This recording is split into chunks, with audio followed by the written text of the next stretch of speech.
Hey guys, just another video I've got for you today. This is going to be just a quick sales tip on how to make a little bit more money on eBay. Basically, instead of bundling everything together, like this pack here I've made up for example, you'd maybe get $50, $60 for what you can see in front of you. By splitting everything up, you can make a little bit more money, and your eBay feedback will be obviously greatly increased as well. The first item we'll be looking at is obviously the body. Basically, a Nintendo 64 consists of 4 or 5 pieces, depending on how precise you want to be. The body, the power pack, the AV cable, the jumper or expansion pack, depending on what you've got, and some people count the lid as well. If you split all of these items up, these are the costings that roughly you'll get on eBay, just on previous sales and knowledge I've got. The body, you can get around about, just the body only, you can get around about $30 for. The power pack, I've sold heaps of those before, about 3 or 4, and they range from $25 to $32. They're really hard to come by if you just need a power pack. If you've just got that body, you've lost a power pack, don't know where it's gone. They're really sought after, and you can get up to $30 or so for them. It's a good money maker right there. The AV cable, they're hard because there's so many Chinese reproductions now. They're not worth as much, but obviously the ones that have Nintendo 64 on the base of them, you might get $5 for them still here and there. The jumper packs aren't worth a lot, so probably leave them in the body if you're going to be selling the body. The expansion pack, I've just sold one last night. It went for $25.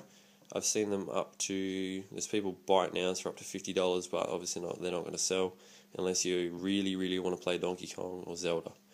So that's another tip there. Supply and demand, I guess. Okay, next we have the controller and controller related products. The controller, you're looking for 3 things when you're selling a controller. Obviously the shell, make sure the shell's in good condition, there's no dog bites or scratches and dents and lack of. All that stuff is obviously better.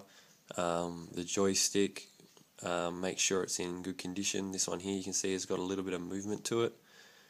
That decreases the value. On this one here, the movement is very, very limited. It's got barely any, so it's still a really good condition joystick. Make sure the cord's in good condition as well. Make sure there's no wires hanging out or whatever.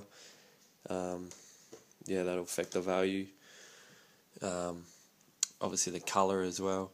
More desirable colours like your blues, your yellows, gold, obviously your Millennium 2000 or whatever it's called, are worth more. So base that on that as well. This controller here, for example, is probably going for about $12 to $15 on the condition it's in. Whilst this one here, because it's in bad condition, it would probably go for about $25, and the colour maybe $30. Next we have the controller related products, the memory cards. There's obviously fake ones and real ones and whatnot. Obviously that's the real one and that's the fake one, so you'd probably get about $10, $12 on that one and maybe $5 on this one if you're lucky. But if you need to save that game that you've been playing, you'll need a memory card, and if your game doesn't support it, so they're still sought after. Next we had the Rumble pack. These are going for around about $10 to $15. Obviously don't put batteries in them if you're going to sell them, because that's another added cost, as well as they do corrode on the inside, so check the condition of them before you sell them. If they're all corroded away, the insides of the Rumble pack, they're not going to be worth anything at all. And the transfer pack, these are going for about $10 to $15 as well. They just transfer like Pokemon games or something onto this Pokemon Stadium 64 game, whatever. They're worth about $15 if you're really into that. Okay, now we're back to the original pack that we had set up before, but I've obviously split it all up. I'm going to go through the costs on each product, the minimum sells that I've got before that you can obviously achieve yourself. Let's get into this. The body, I've minimum sold at $25. The expansion pack at $25. The power pack for $25. The AV cable, depending on if it's real or not, about $5 minimum sell. The controller, depending on this, all depends on the condition. I've rated this one at $15.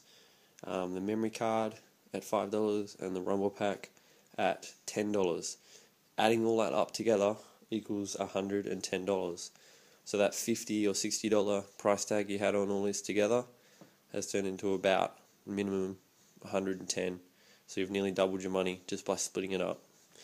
And that obviously increases your eBay feedback as well.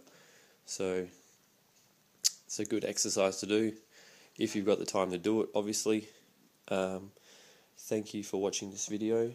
Please comment, like and subscribe, and I will have some more videos coming up soon on how to clean a console 64, Nintendo 64, and maybe replacing the joystick in a controller as well, so stay tuned. Thank you for watching again. See ya.